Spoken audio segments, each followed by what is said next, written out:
આપનું સ્વાગત છે। પાટણ જિલ્લાના સમી તાલુકાના વરાણા ખાતે આવેલ ઐતિહાસિક ધામ ખોડિયાર માતાજીના મંદિર ખાતે મેળાનું ઉદ્ઘાટન કરવામાં આવ્યું હતું। પાટણ જિલ્લાના સમી તાલુકાના વઢિયાર પંથકની અંદર વરાણા ખાતે આવેલ ઐતિહાસિક અને પૌરાણિક વઢિયાર પંથકના આસ્થાનું કેન્દ્ર ખોડિયાર વરાણા ધામ ખાતે આજથી સુદ એકમથી પૂનમ સુધી 15 દિવસ ભવ્ય લોકમેળો યોજાય છે, જેની અંદર અંદાજિત 15 દિવસની અંદર 20 લાખથી વધુ યાત્રિકો દર્શન કરવા માટે પહોંચે છે। ઐતિહાસિક અને ભવ્ય મેળાની અંદર માં ખોડિયારના દર્શન કરવા સમગ્ર દેશ અને વિદેશની અંદરથી લોકો પહોંચે છે।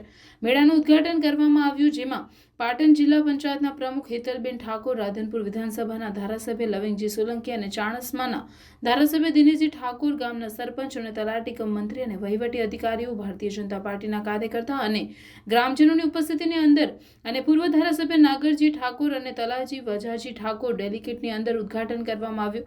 વર્ષોથી ચાલી આવતી પરંપરા અનુસાર વરાણા ખોડિયાર ધામ ખાતે લોકો તલની સાનીની પ્રસાદ કરે છે। ભવ્ય લોક મેળો જોવા અને મેળો માણવા માટે મોટી સંખ્યામાં ભાવિક ભક્તો ઉમટી પડે છે। બસ આજે આપ જાણો છો કે વર્ષોની પરંપરાગત રીતે આ વઢિયાર પંથકમાં જેને ભાતીગળ મેળો આખા ગુજરાત નહીં પણ ભારતભરમાં એની નામના છે માં ખોડિયારના આશીર્વાદ લેવા આ ગુજરાતમાં ને ભારતભરમાંથી લોકો આવે છે। માના ચરણોમાં ભેદભાવ જેવું કાંઈ ના હોય, ભલાવાણા 18 આલમ દરેક સમાજના ક્ષત્રિય સમાજના લોકો માના આશીર્વાદ લેવા આવે।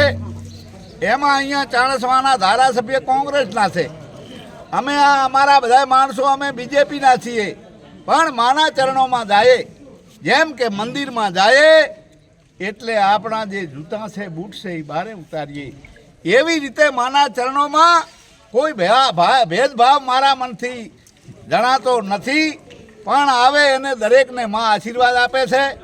અને અહીંયા રંગે ચંગે માને અમે પ્રાર્થના કરવાના છીએ કે હે માં અમને એવા આશીર્વાદ આપ, આ અમારો જે શુભ કાર્ય છે, ઉત્સવ છે, મેળાનો પર્વ છે, એને રંગે ચંગે પાર પાડે એવી પ્રાર્થના। બોલો ખોડિયાર માત કી। આજે ભાતીગળ મેળો આજથી શરૂ થવા જઈ રહ્યો છે, ત્યારે દરેકે દરેક આ વિસ્તારના તમામ આગેવાનોને ખૂબ શુભેચ્છાઓ પાઠવું છું।